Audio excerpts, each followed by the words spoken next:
O'zi namorat bo'lsa-mu, ammo nihoyatda axloqliq, taqvodor bir xodim bor edi. U poyezd yo'l liniyasi belgilash vazifasini o'taydi.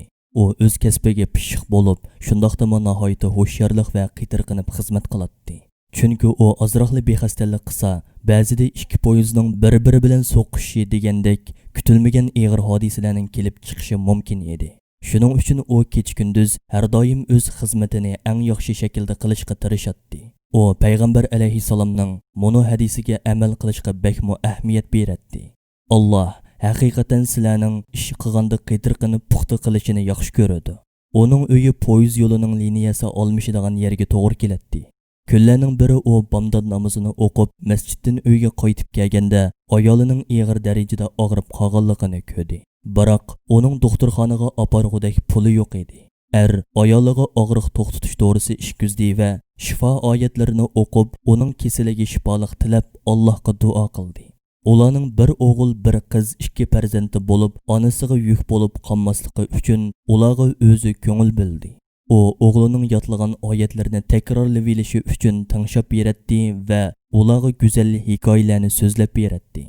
Bir kuni u bolalarga noshtalik tayyorlayotganda uning qizi mushukni qo'g'lab temir yo'lga chiqib qoldi. Dal shu chog'da ushqandek tez surat bilan poyezd kelyotdi. Buni ko'rgan dada qizini tortib olmoqchi bo'ldi, ammo vaqt yetishmayotdi. U tanlashda qoldi. Poyezd liniyasini almashtirish knopkasini qaysi tarafga besishni bilolmayla qoldi. Navoda poyezdni ikkinchi yo'lga boshlab qo'ysa, qarshi tarafdan keladigan poyezd bilan usishib, necha minglagan odamlarning o'lib ketishi mumkin edi.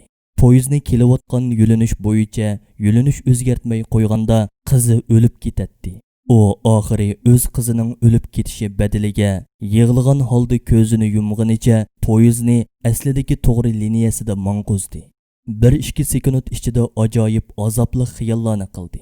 U poyezd ostida ezilib ketgan qizini ko'rishni xolamagan holda ko'zini yumib oldi. Poyezd o'tib ketdi. U asta ko'zini ochib atrofga qaradi.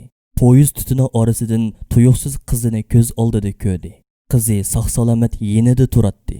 U qizini quchoqlaganicha xushallikdan yig'lab ketdi. Qizim zoda poyezd ostidan qandoq chiqqandi? Bu mo'jiza qandoq yuz bergandi? Aslida poyezd ep kelgan kuchli shamol relisga yaqinlashib qolgan kichik qizni kayniga o'rib tashlab etgan bo'lib, qiz ikki yo'lning oralig'idagi bo'sh yerga qonqib tushib saqqalgan ekan. Shu topda og'rib yotgan ayoli qalbi bir xatarni his qilgandek, ularning yeniga yig'ilgan peti yugurib kelgan edi.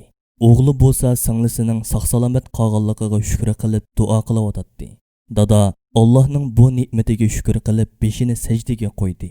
Birdamdili yuz bergan bu ishdan xabar topgan kishilar uningdan nihoyatda mamnun bo'ldi va o'z qizining vafoti badaliga minglagan jonlarni saqlab qolish yo'lini tanlagan bu oliyjanob kishini mukofotladi.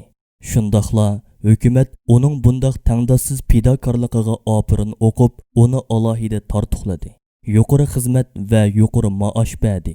Shuning bilan u ayolini davolatib, ularning turmushi yaxshilanib, xushal xuram yashadi.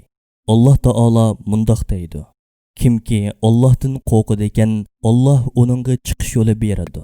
Alloh uningga o'ylamagan yerdan rizq beradi.